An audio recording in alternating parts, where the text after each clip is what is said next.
Hi everyone, it's Michael, and can you believe it? I'm actually filming the April Orchid Collection update in April. Oh, what a gift!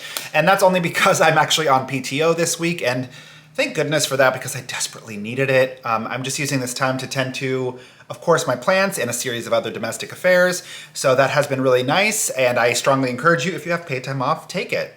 But let's talk about the plants. You know, the great thing is I'm getting to this really beautiful point of understanding and predictability with my plants.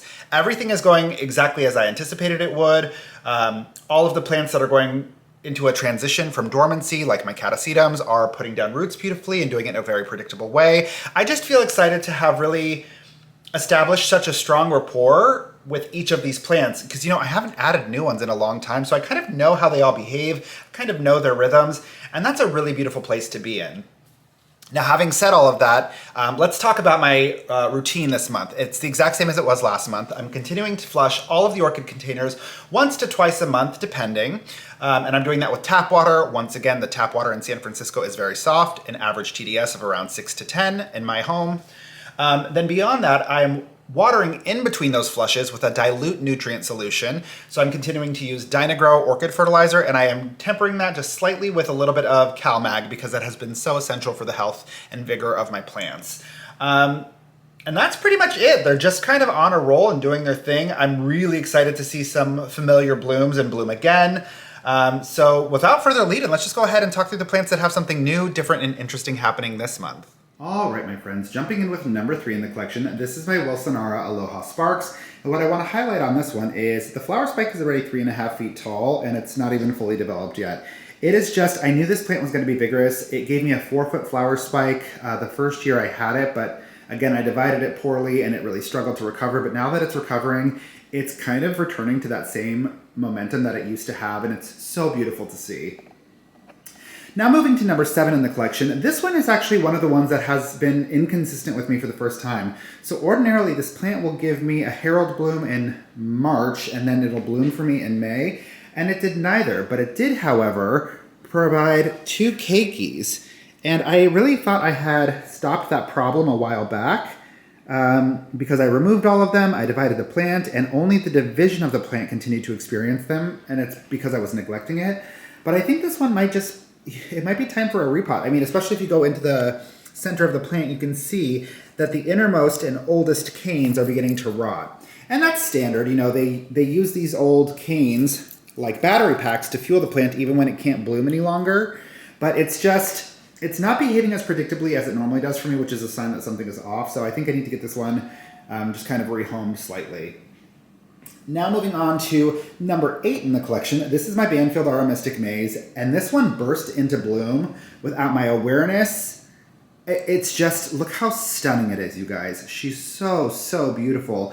And what's really lovely about this one is it has bloomed for me in past years, but something has always gone slightly wrong. You know, it'll bud blast a couple of them. But this one, it did really, really well, which kind of surprises me because you can really see the impact of calcium and magnesium deficiency in this plant because it's been a part of my collection for so long. And I just started to get that corrected, but it's really wonderful that that hasn't more adversely impacted it. The only thing it really appears to have impacted is its the appearance of its vegetative growth.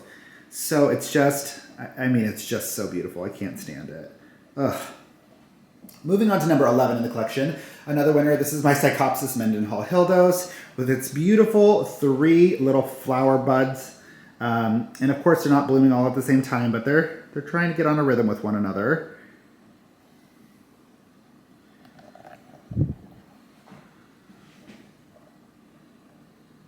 So you can just see that developing flower bud right there. So interesting, so beautiful. But you can see this bloom is just beginning to lose its momentum. It's going to drop soon. And then this guy is in an even earlier stage of development, but really is kind of charming to watch them in each of their own zones. I hope that they really do sync up and then all bloom at once. It'll be so beautiful. Now moving to number 16 in the collection, I can hardly recognize her. My Catasetum Dapper Dots Nicolasa Tavares is just doing so well. It makes me so happy because, you know, I struggled to understand the right time to cut off watering and when to take it out of dormancy when I first got this type of a plant, but I'm really getting into a good rhythm. And I'm also super proud of, look how nicely and upright this growth is coming in. I've really gotten better at positioning the light source. I've gotten better at positioning the plant in the container, and everything just seems to be working for it this year. I just began to resume watering, and you can see that the sphagnum moss is kind of moist, but it's doing really, really well. It's developing really healthfully, and that makes me super excited. Now jumping to number 25. I feel like this one is in bloom more than it's not in bloom, and I just love plants like that. But just get a load of my Epidendrum green hornet, or Perstickia green hornet, depending on what you want to call it. It's just such a lovely sequential bloomer. It blooms for so long. It obviously needs to be taken out of this container and repotted because it's starting to grow out of the sides. And I mean, just take a look at this new growth here. It is not even coming in its contact with the potting medium whatsoever.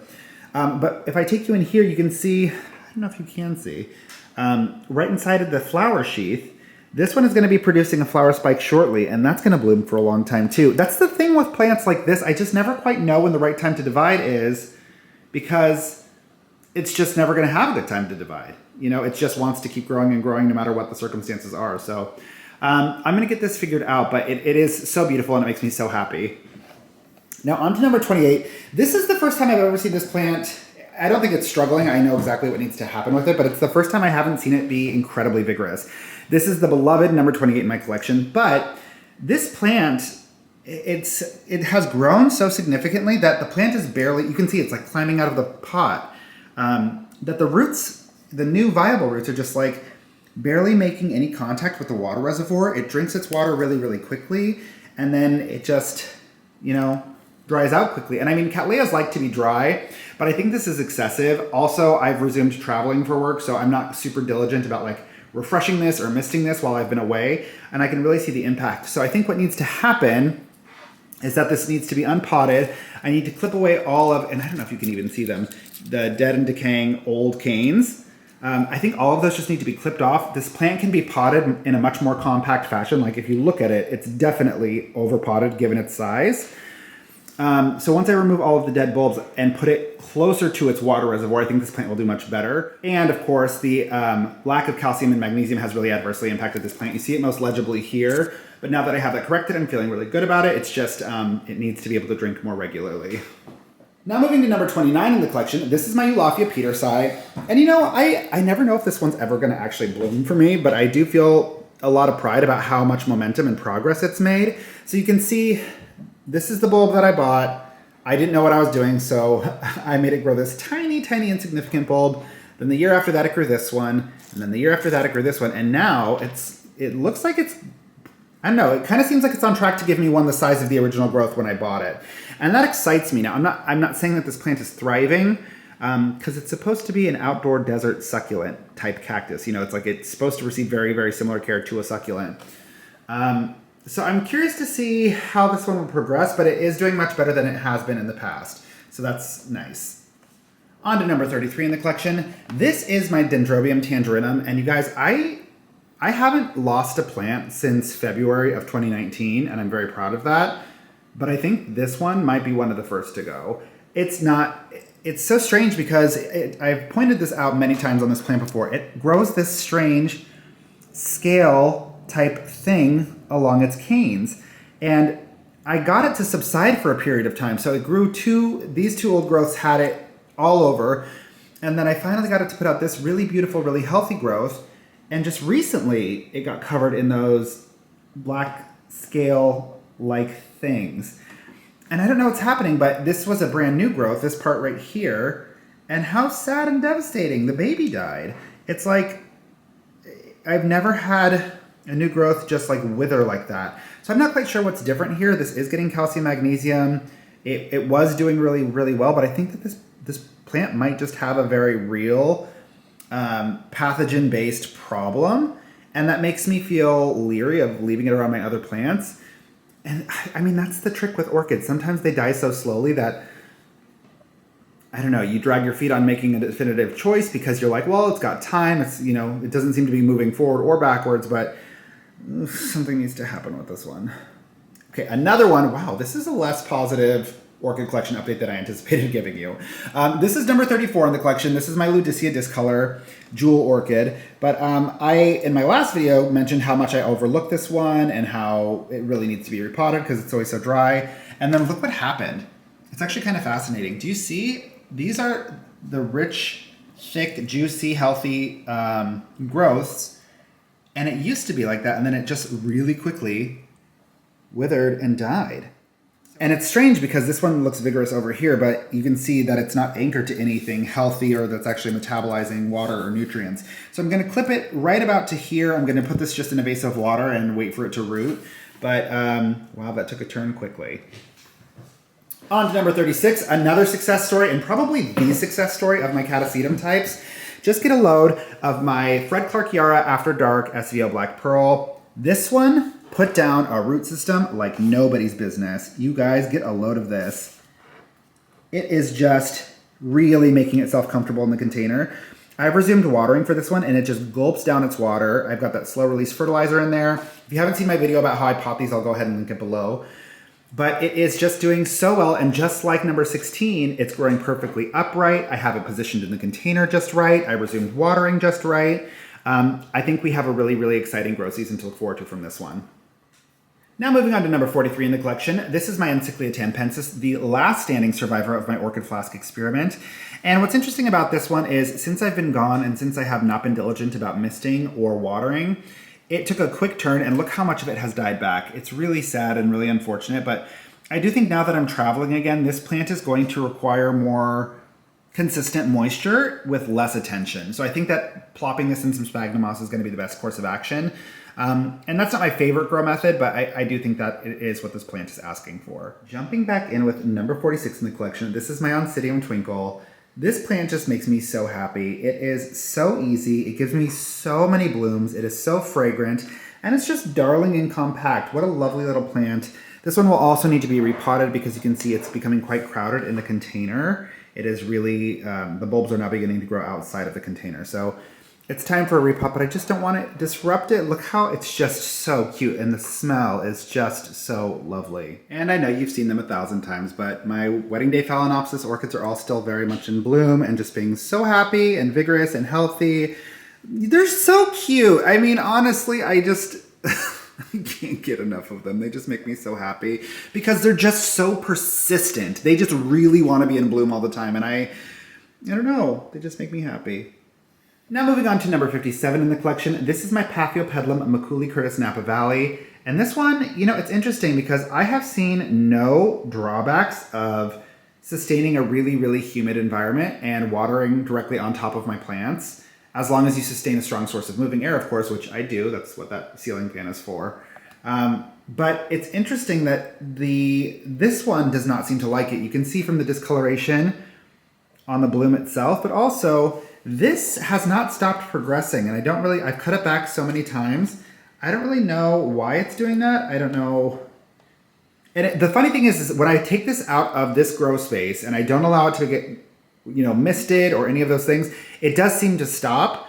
So I don't know. This one doesn't seem to like it, which correlation does not show causation, and I feel like there's a more elaborate narrative here of why this is happening. But I haven't figured this one out yet, but it is really lovely that it has bloomed for me, so I'm going to count that as a win.